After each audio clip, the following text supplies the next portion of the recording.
Hi y'all. How's it going there out there today? Um, just a beautiful day out. Can't ask for a better day than this. Just wonderful.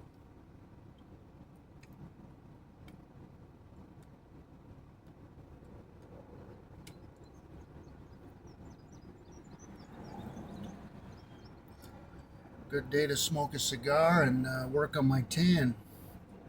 As you notice, I this time of year I get pretty dark and almost turn into a Geechee myself. Well, in the wintertime I go back to looking like a peckerwood. Anyway, little joke there. I like to do that.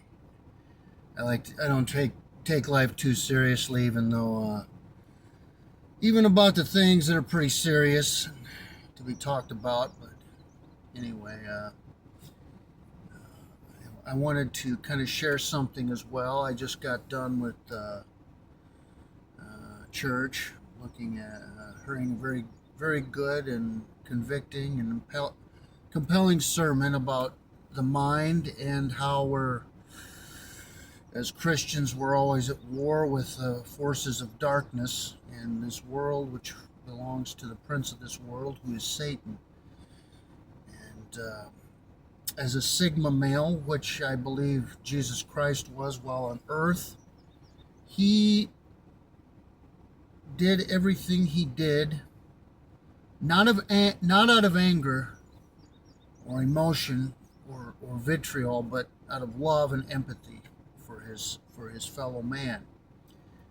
And even with this white leftoid Marxist male and even the feminists, I have to try to do my best as God is my judge to do the same. And do this because I'm concerned and I'm motivated by love and not hatred and anger. I hate what they do, but I do not hate the people. Best way to say that. So, and that's what the message I try to get across to everyone else as well. So, with that being said, I want to go into here all the different ethno races that I believe exist in the world today, have developed throughout history. I believe all these peoples are distinct. Yes, we have common ground as human beings that were created in the likeness and image of God, but I also believe that due to the fall of man and due to geographic locations and different physical characteristics and linguistics or language, spoken and written languages, um, the development of their societies and their cultures, uh, how they viewed families, and let me read this on, I'm not driving, so how they viewed families and how they built their societies, um, different political systems they adhered to. I've developed these 9 different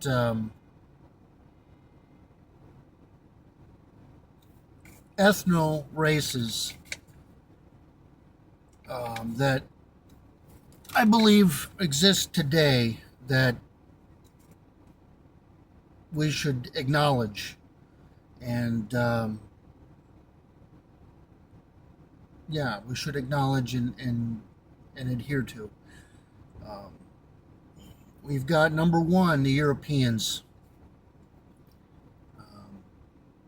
The Europeans are the ancestral people of Europe that inhabited Europe and built it. I also believe they built the areas that we now know as the North American continent, especially north of Mexico, the USA and Canada. They are responsible for building everything there today.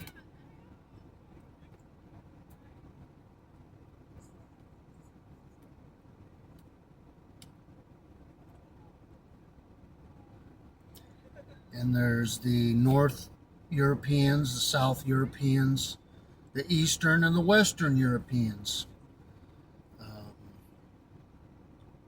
Scandinavians, Mediterraneans, Celtic, Slavic. Those all fall under the European category, as I see it. Then we have the sub-Saharan Africans, who have also a distinct culture, as I see it. And it's called sub-Saharan because they're south of the Sahara. And those are the regions known as the West Africa, East Africa, and South Africa. Different countries like Kenya, Mali, Nigeria, Uganda, South Zimbabwe, and South Africa, and so on and so forth. I do believe they're distinct as well. We also have the Turks of Central Asia. I believe this would constitute the country of Turkey, Armenia, as well as all those break-off countries when the USSR fell, and then I think it was the early 1990s. Yes, when the Soviet Union fell and all those different republics kind of broke off and formed their own nations. Those people are also included in this group of people called Turks, or Turkic peoples. I believe Genghis Khan was part of this Turkic ethno race. So, yes.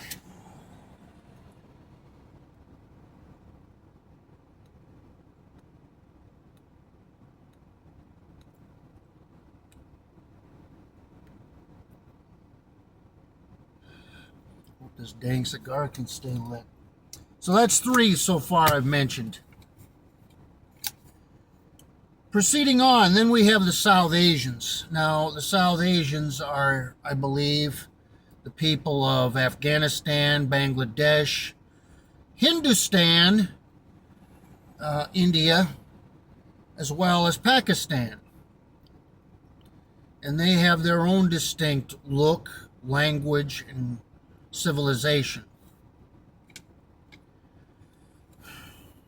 That's, so we've mentioned 5. That's the Europeans, Sub-Saharan Africans, Turks, South Asians. So that's 4. Now on to 5 is the East Asians.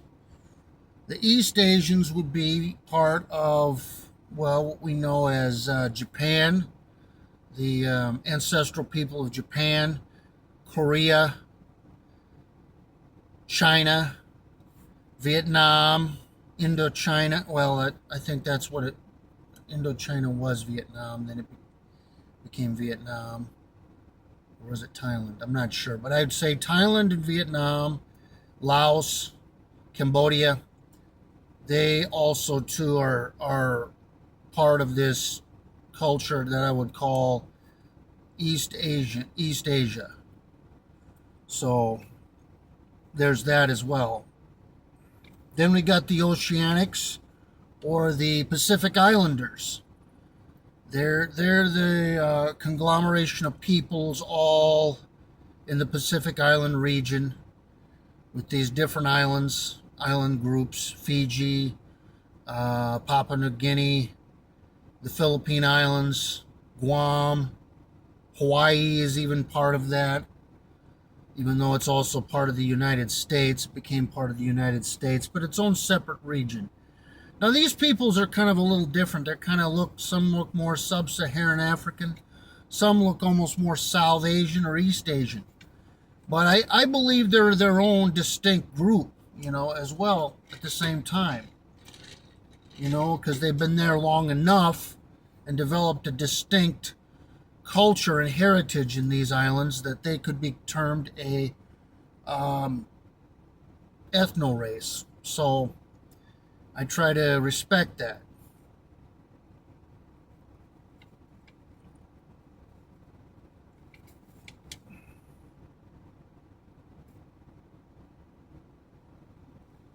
Then we got the Australian Aborigines, or the original ancestral people of the continent of Australia.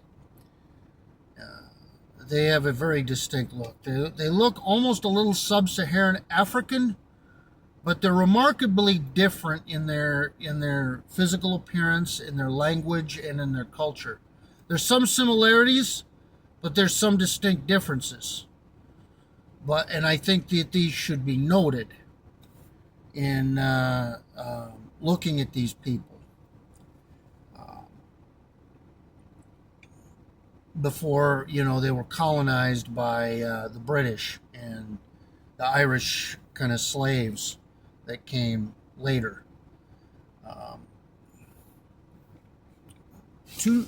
So that's I believe that's 7.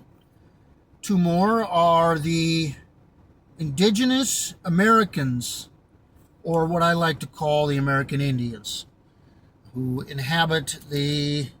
are the original ancestral inhabitants of the Americas, both North and South America. They,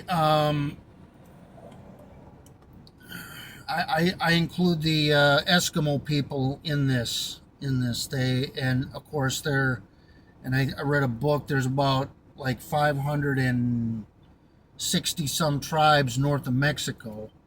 And if you include all the cultures of the Aztecs and the Mayans and the Incas down through Central and South America, it's probably thousands of tribes, maybe tens of thousands, I don't know. But I believe all these people who came in different processes, different migratory processes, definitely have earned their own ethno race in multiple tribes.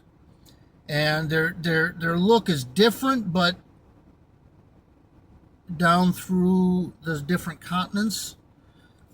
But I believe that they were here long enough prior to European colonization that they deserve their own ethno race, culture, and they can be all combined into the same in that respect. One ethno race, as it were.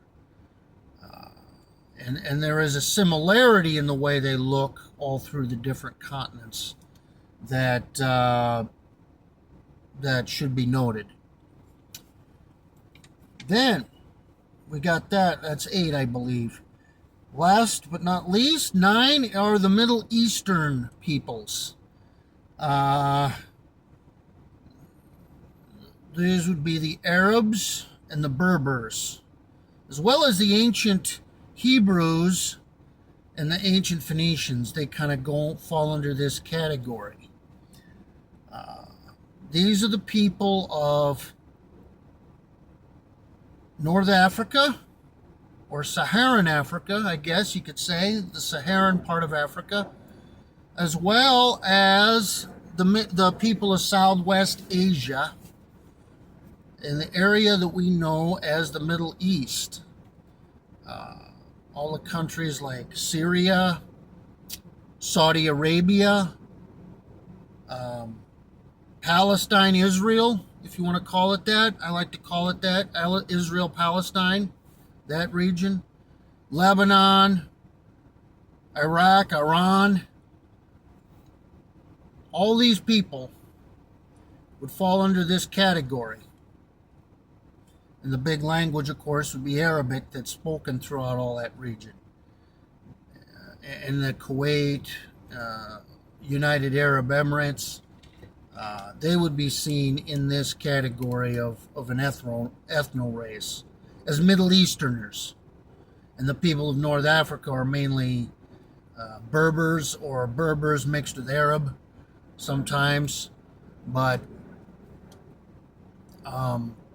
they are a distinct, fundamentally distinct and noted people, the Middle Easterners.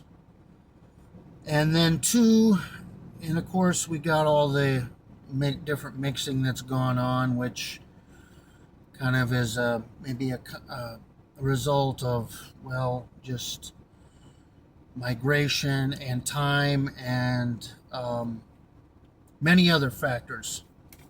But I believe these people all have a distinct heritage. Now, to lesser known groups that have been rather migratory and developed through time that were later to occur, that I think should also be noted. They're two lesser known, but I don't really consider them races because they're so intermixed and they came later and they really don't have a strong heritage or culture in their racial development. Would be the Romani, or also known as Gypsy people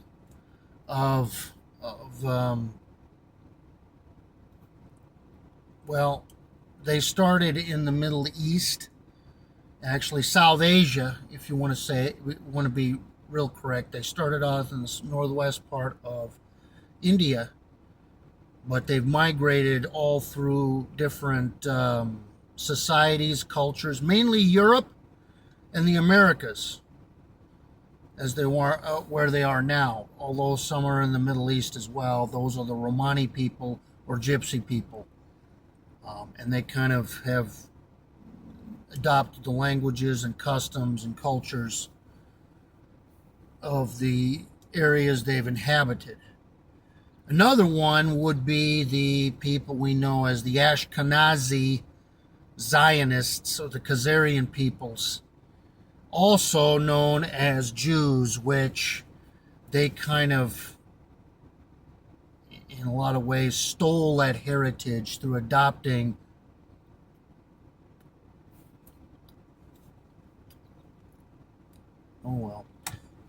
through adopting the Jewish religion.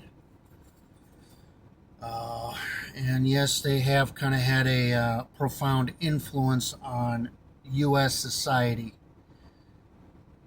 As to myself, let me summarize this. My own heritage. I'm about roughly 90% European, according to a DNA test I did, Ancestry, which I kind of knew. I'm mostly of Irish heritage, being that my mom, too, is a immigrant from Ireland, who moved here in the 1970s, prior to my birth, through marriage. But I'm also Scottish, British, German, and Dutch. I also have a certain amount of Portuguese ancestry as well, mixed in there, that was discovered in this DNA. As to my last 10-11%, I am Roma, or Romani, or Gypsy, as well as a slight amount of American Indian, Cherokee blood, I think. No, actually not Cherokee. It's Powhatan. Powhatan. I traced it actually through my own, doing my own search of my history, as well as a 1% amount of sub-Saharan African, connected to the Nigerian nation, rather. So, I'm going to go further into this, as well as European heritage in my subsequent videos, and as well as the Christian faith. So stay tuned, and I hope this was informative to many of you. Thanks for watching.